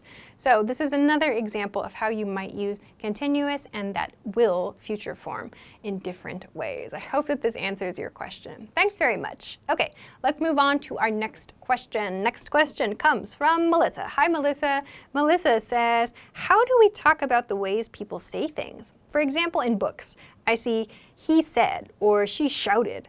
Can we choose other verbs to explain how people talk? Thanks. Yeah, great question. Of course. So we practice using say, or maybe she told me, and these kinds of words to talk about how we report speech, yeah? But we can also use other verbs to describe the way that someone expressed something. So in your example, yeah, we have said, which is the neutral form. He said, she said, and so on. And we can also use shouted to mean using a very large voice. And yes, there are other verbs that we can use to talk about the ways that we express our speech. So shout is another one. Scream or yell, whisper, mumble. These are all verbs that we can use to talk about the way people talk. So what do these all mean? So we talked about shouted, using a big voice. Yell and shout really have the same idea behind them. Shout is used for typically like a quick burst of sound, maybe like ah, like when you're surprised or something. We use yell typically for like a long phrase or maybe a sentence someone says very loudly, like if your boss gets really angry about something, they might yell. So if somebody gets really angry and says, I can't believe you messed this up, it might say he yelled in a book. You might also hear shouted, it kind of depends on the person. You might also hear screamed, or you might see screamed in a book. To scream uses that really, really high register, that really, really high vocal sound when we are afraid usually. So like in a horror movie, when a woman is afraid, she might scream. It's that ah! I don't want to shout in the studio. I don't want to make a big sound in the studio and scare people. But to scream is like that feeling of terror. So you might hear that and see that in books. On the other end, you might also see mumbled and whispered used to talk about the ways that people talk. So to whisper refers to this. This is whispering. She whispered. So whispering. That's when you talk very, very low. You're not really using your vocal cords in the same way. That's whispering. And mumbling is speaking very low and not clearly. So here's an example. I'm mumbling right now. You can't really hear me very clearly, can you? I don't think you can hear me, right? So when you mumble, I said, I'm mumbling right now. You can't really hear me very clearly, can you? So when we mumble, we don't speak clearly and we speak in a very small voice. So these are all words that we can use to report people's speech. Yes, you'll see this used in books and in maybe magazine articles, in other short stories perhaps. Basically, we use these in writing and we can also use them in speech to be specific about the way a person communicated. So I hope that this answers your question. Thanks very much for an interesting one. Okay, that is everything that I have for this week. Thank you as always for sending your great questions. Thanks very much for watching this week's episode of Ask Alicia, and I will see you again soon. Bye! Hi everybody, welcome back to Ask Alicia, the weekly series where you ask me questions and I answer them. Maybe. Let's get to your first question this week. First question this week comes from Mohammed. Hi Mohammed. Mohammed says, hey Alicia, do you have any tips for remembering vocabulary words that you don't use very often? I'm learning new words through reading and watching TV and movies, but I can't remember the words very well. What should I do? Nice question. Yeah, so those words that you pick up like one time from a book or from a movie or something like that, and you think, oh, that's an interesting word. I should try to remember that word. Maybe I'll need it for the future. How do you remember those? Because it's like, oh, I only needed it this one time so far. It's really tough for sure. Here are a couple of ideas. Hopefully one of them will help you to kind of keep these words in your mind. First, if you use flashcards, put that word in your flashcard deck. So if you find a new word in your book, the book that you're reading, or if you find a new word in a podcast or movie, whatever, if you use flashcards, if you have like online flashcards, if you use physical flashcards, take 5 seconds and put that in your flashcard deck so that you have that in your review pile, or so that you know that you're going to review that word in the future. That can be one really good way to immediately put it into your study queue or your study lineup. So if you use flashcards, physical or digital, you can do that. Second, you can keep a list of vocabulary words in like a notebook or maybe on your phone, and a list in your phone, and you can pull that up every once in a while to look at that if you like. So maybe that can work for some people. Third is, of course, to just review the thing that you found the word in. So if you found the word in a book, you can review that book again, and you can look at that topic again and kind of try to remember the word through context. That's another way. Or with TV and movies, make sure you come back to that and review it again in context that way. That's another thing that you can do. A fourth thing that you can do is try creating things with that new vocabulary word. So when you pick up a new vocabulary word, try to make a sentence with it. So maybe you have a journal or something like that, and you try to make a sentence that uses that new word. So you try to apply it right away. So this can kind of help you to get it in your head and thinking about how you can use that word instead of just seeing that word in another context. I tend to like to use this strategy. I try to use the new vocabulary words that I find, like in books usually, and I try to make sentences with those. I try to look at that and see how I can use it in my own words. And then I tend to review those sentences. Sometimes I'm not super great about it, but I keep a notebook so I can at least go back in the pages and see the words that I've learned. So those are 4 tips that I hope can help you to remember those vocabulary words that you maybe just hear 1 time or 2 times that are kind of hard to remember. So I hope that one of those strategies will work for you. Thanks very much for the question. Okay, let's move on to our next question. Next question comes from Raul. Hi, Raul. Raul says, "Hi, Alicia. I want to ask if English has a formal way of speaking. Some languages have a polite style grammar to use when speaking to older people or at work. Does English have this? For example, in business English? Thanks." Nice question. So when we talk about like a formal way of speaking, we don't have like a specific kind of grammar that we use. No, English doesn't follow like a specific grammar rule to make things more formal. Instead, what we do with English is we use vocabulary words, and we have set phrases that sound more formal or more polite. So it's not that we follow a certain grammar rule or like a manner of speaking in that sense. Rather, we make choices with our vocabulary words that sound more formal or that sound more business-like. So for example, when we apologize, in a casual situation, we would say, "I'm sorry," right? Or "I'm very sorry," right? When we apologize to someone we're close to. But in a business situation, when you need to say, "I'm sorry," you probably won't say, "I'm sorry," because it sounds too casual. Instead, you would probably say, "I apologize," or "I deeply apologize," or "We sincerely apologize for the mistake." So these are not grammar choices, but rather these are vocabulary choices and set phrases that we use to elevate our sentences, which means to make the level higher, yeah?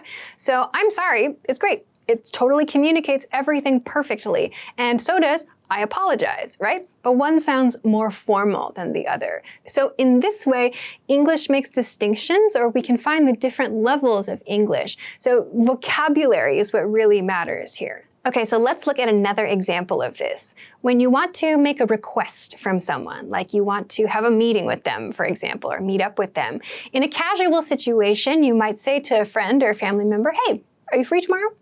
So it's a very quick, easy sentence, yeah?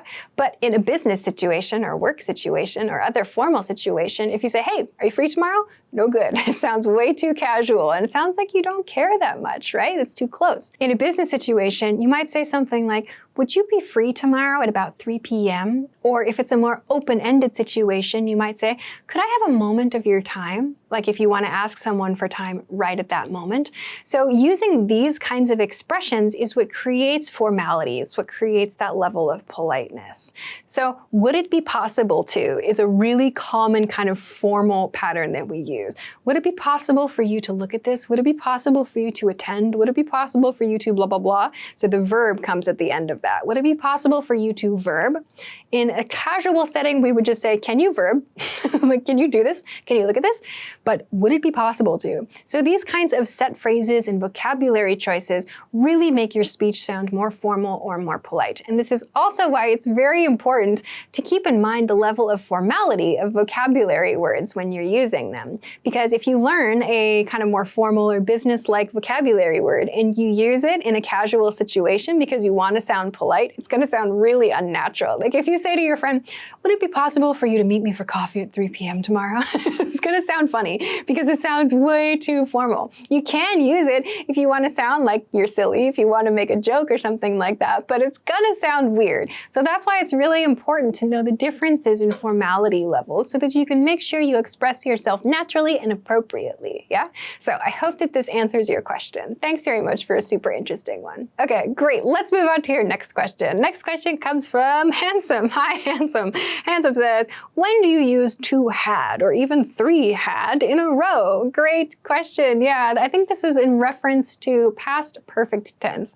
So had is used in a number of different ways, but there are some grammar patterns where we see had in a row like this, and this confuses people. So why does this happen? This happens because the past perfect tense requires that we use had plus the past participle form of a verb. So the first had is that helping verb, had, in the past perfect grammar structure, and then the second had is the past participle form of the verb have. So I had had way too much to eat for dinner, or he had had too much to drink that night. So these sentences are 100% correct. You might look at it and think, is that really okay to use had 2 times in a row? Regarding the second part of your question about using 3 hads or 4 hads or more, something like that, it's very rare to see a sentence that has 3 hads in a row, but here's one example and a breakdown of what's happening here. All the food that she had a negative effect on her stomach. So, what is happening here? First, let's take a quick step back and remember that we use past perfect tense and simple past tense to show a sequence of actions. We use past perfect tense to show that a past action happened before another past action. The other past action, the one that happened closer to the present, is used in simple past tense. We use simple past tense to express that. So in this example sentence, all the food that she had a negative effect on her stomach. This means all the food that she had, so this is the past perfect structure. The first had is the helping verb, had. The second had is the verb have in the past participle form. All the food that she had, that's our past situation or our past condition, yeah? This thing happened first. Then the second part, had a negative effect on her stomach. This had is the simple past tense had. We know this because this is the action that happened after the first action. So all the food that she had a negative effect on her stomach. This sentence is grammatically correct. But again, it's quite rare, so you probably won't see this very often. But I hope that this helps you understand the differences between had and had. Thanks very much for an interesting question. All right, that is everything that I have for this week. Thank you, as always, for sending your great questions. Thanks very much for watching this episode of Ask Alicia, and I will see you again next time. Bye! Want to speak more of your target language? Then you'll need to know more words and phrases. Except the problem is, memorizing word lists is painful and boring. But the good news is you don't have to memorize for hours to boost your vocabulary and speak more. You can glance through our printable visual flashcards and easily master over 1,500 of the most common words. How to learn the 1,500 most common words with visual flashcards. And in this guide, you'll discover 1. How to get free access to visual flashcards, 2. How to learn words easily without painful memorization, and 3. Why these flashcards help you acquire words faster than typical word lists or digital flashcards. But first, if you're not a member of our language learning system, which gives you free access to this special resource, then be sure to sign up for a free lifetime account. Just click the link in the description to get your free lifetime account right now. First, what are visual flashcards? Visual flashcards are printable, illustrated flashcards that teach you over 1,500 of the most common words across 60 topics. Just download the PDFs, print them out in 2-sided format, cut out the flashcards, and start learning. Now, how can you learn words fast with these flashcards? The best way to learn anything is not to cram or memorize for hours a day, but to go through and review the words for just a few minutes a day, every day. That repetition is what locks the language into your memory, and eventually you'll get used to the words like it's your own native language. Also, all flashcards include an image for each word, so your brain can easily create a connection between the image and the word and help you remember it better, instead of just relying on text, as is the case with most digital flashcards and word lists. Third, here's how you learn with the visual flashcards. After printing and cutting them out, you can go through the cards and review them for just a few minutes a day. Also, be sure to read the words out loud for speaking practice. You can also test yourself by looking at the meaning and trying to recall the word in the target language. If you don't remember, just flip the card over to get the answer. You can also have a friend test you. And you can place the cards on the objects they represent around your home. So for the card for the window, you can tape that to the window, and you'll quickly memorize the word after seeing it a few times. So if you want to speak more of your target language and add over 1,500 words to your vocabulary, download our printable visual flashcards right now for free. Just click the link in the description to sign up for a free lifetime account and get free access. If you're a beginner language learner, you've probably already realized just how many words there are that you need to learn, and you already feel overwhelmed by that thought alone. How is it possible to learn thousands of words when you can't remember the few words you learned last week? Well, the good news is, if you're a beginner, you don't need to know thousands to start speaking the language. How to learn the 100 most common words on loop. In this guide, you'll discover 1. Why 100 words is all you need as a beginner, and 2. How to master these 100 words without painful memorization with our free study tools. But first, if you don't yet have access to our language learning system, sign up for a free lifetime account right now. Just click the link in the description to get your free lifetime account. First, why are 100 words all you need as a beginner? Because overwhelming yourself with 1,000 words is not a good way to learn. And because of something called the 80-20 rule, or the Pareto principle. This states that 80% of your progress and results will come from just 20% of what you've done, meaning you'll get the best results from focusing on a few things instead of trying to do everything. In the case of language, learning the top 100 words helps you understand a lot of the language. So instead of overwhelming yourself by learning all the words, many of which you won't hear in daily conversations, you'll get much better results by focusing on the top 100 words, like you, this, that, today, Friday, and so on. And you can easily learn 100 words in a month if you learn around 3 to 4 words a day every day. In month 2, you can learn 100 more and slowly build your way up. Second, how can you do this?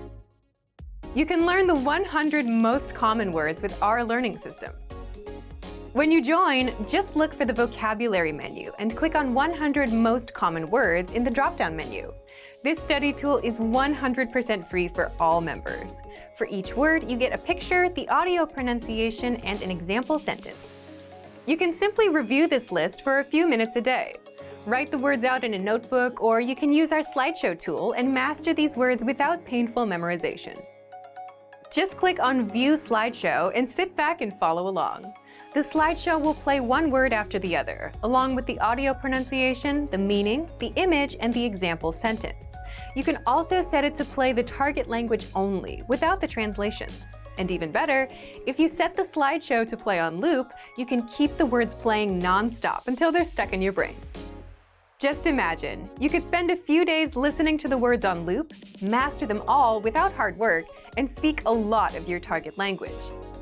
So, if you want to master the 100 most common words with our free word list and slideshow tool, then sign up for a free lifetime account right now. Just click the link in the description to get your free lifetime account. If you're a beginner language learner, you've probably already realized just how many words there are that you need to learn, and you already feel overwhelmed by that thought alone. How is it possible to learn thousands of words when you can't remember the few words you learned last week? Well, the good news is, if you're a beginner, you don't need to know thousands to start speaking the language. how to learn the 100 most common words on loop. In this guide, you'll discover 1. Why 100 words is all you need as a beginner, and 2. How to master these 100 words without painful memorization with our free study tools. But first, if you don't yet have access to our language learning system, sign up for a free lifetime account right now. Just click the link in the description to get your free lifetime account. First, why are 100 words all you need as a beginner? Because overwhelming yourself with 1,000 words is not a good way to learn. And because of something called the 80-20 rule, or the Pareto principle. This states that 80% of your progress and results will come from just 20% of what you've done, meaning you'll get the best results from focusing on a few things instead of trying to do everything.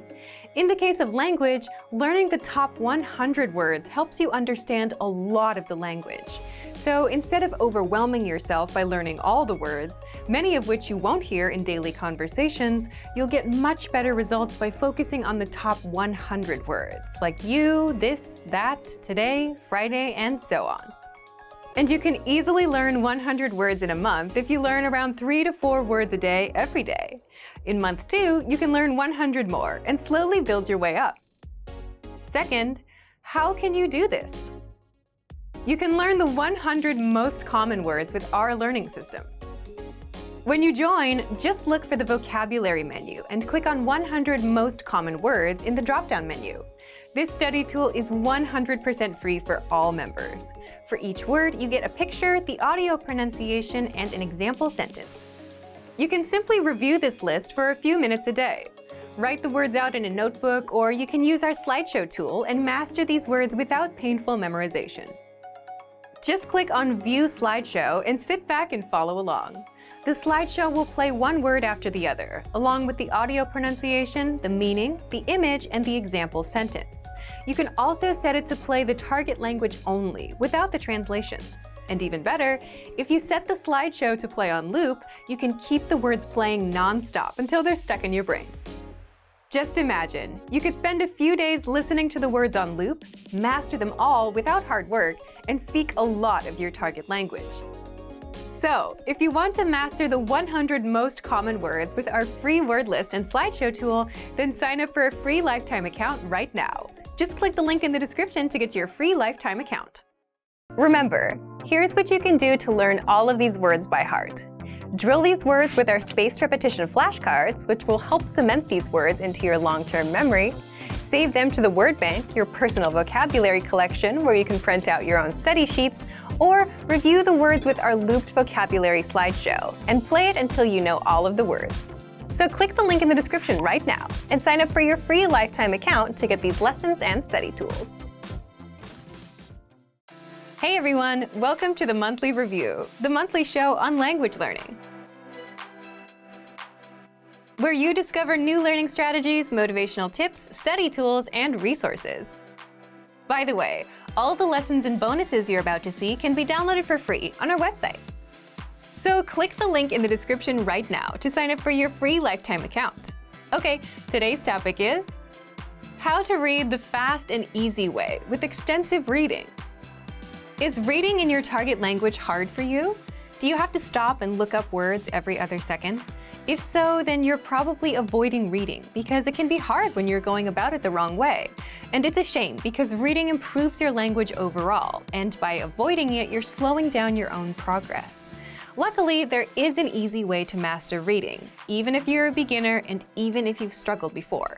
And today, you'll discover 2 things you need to make reading easy, all about the extensive reading learning strategy, and 6 ways to practice reading with our program.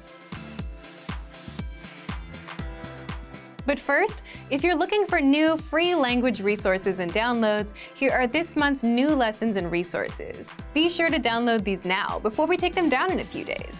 First, the Learning to Cook Conversation Cheat Sheet. Learn all the must-know cooking phrases with this new cheat sheet. Download it for free right now. Second, the Most Common Adjectives PDF ebook. You'll master over 90 common adjectives with this bonus PDF picture ebook. You can download and review it on any device. Third, how to talk about your weekend. If you can't talk about your weekend plans, then this 1-minute lesson will get you speaking. You'll learn the must-know phrases like sleep, hang out with friends, play video games, and much more. Fourth, how to count from 0 to 100. Do you know how to count from 1 to 10? How about to 100? This quick word list will get you mastering numbers in just a minute. Fifth, the 50 most common verbs all beginners must know.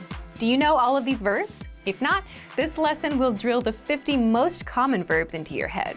Just use the free audio slideshow tool inside. To get your free resources, click the link in the description below right now. They're yours to keep forever. Okay, let's jump into today's topic. How to read the fast and easy way with extensive reading. You've probably tried reading a book in your target language before. Maybe you bought a book and thought you could learn from it, and chances are it's now sitting on a shelf. What happened? Most likely there were too many words you didn't know. You had to stop and look each one up, and you gave up. Reading in a new language can be tough if you approach it the wrong way. But it's a powerful skill that you shouldn't ignore, because reading spills into other areas as well. You'll learn words and grammar patterns much easier through reading than anything else, and this will improve your speaking skills as well. Also, reading is something you can do without a teacher, on your own time and on your own terms, which makes it an easy skill to practice. So how can you make it easier? There are 2 tricks to making reading easier. First, the 2 things you need to make reading easy. First, you need level-appropriate reading material. The books you struggled with were likely not for your level, and if you had something for your level, you wouldn't need a dictionary every 5 seconds. Where can you get level-appropriate reading material? Just look for our extensive reading books on the site. And, by the way, extensive reading is a learning strategy where you read as many level-appropriate books as possible, skip over words you don't know, and keep on reading. The goal here is quantity. You improve because of all the books you go through. And these books are super simple. At the beginner levels, just a line or 2 per page. And if this sounds like a book for elementary school kids, then you're right. If you're brand new to reading, then that's your level. At intermediate and advanced levels, they're much more complex, with stories and many words on the pages. But if you're brand new and if you've just learned the alphabet, then the absolute beginner ones are perfect for you. Now, what about the second trick?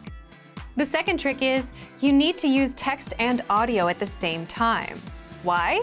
So you can listen and follow along. You know how to pronounce every word, and on your second read-through, you'll be able to read it all without the audio because you've already heard the words. The good news is, all of our reading lessons on our site give you the text and audio, so you can easily read, follow along, and hear the pronunciation. So, now that you know the 2 tricks, you still have to implement them, right? Well, here's how. Part 2. 6 ways to practice reading with our program. Remember, you need 2 things. 1, level-appropriate reading material, and 2, a combination of text and audio, so you can listen and follow along. You get that with all of our lessons on the site, including our extensive reading books. So, the first way to improve your reading is read the extensive reading books that are appropriate for your level. You'll find them in your lesson library. We have books for all levels: absolute beginner, beginner, intermediate, and advanced. The goal of extensive reading is to read as much as possible, skip words you don't know, and keep going. To make it even easier, these books come with audio and line-by-line breakdown and translations, so you can follow along with the audio and never miss a word. By the way, you can print these books out, so you can keep them and review them at any time. The second way is read the line-by-line dialogues for every lesson you take. The line-by-line dialogue is just a breakdown of the lesson conversation, where you get the translation, transliteration, and audio for each of the lines. With this tool, you can just read the text or combine text and audio and listen and follow along. The third way is print out the lesson notes and review the lesson dialogue. Having the printed physical material is a lot easier than logging in and looking for the notes for a certain lesson. But you can always read the lesson notes on the site too.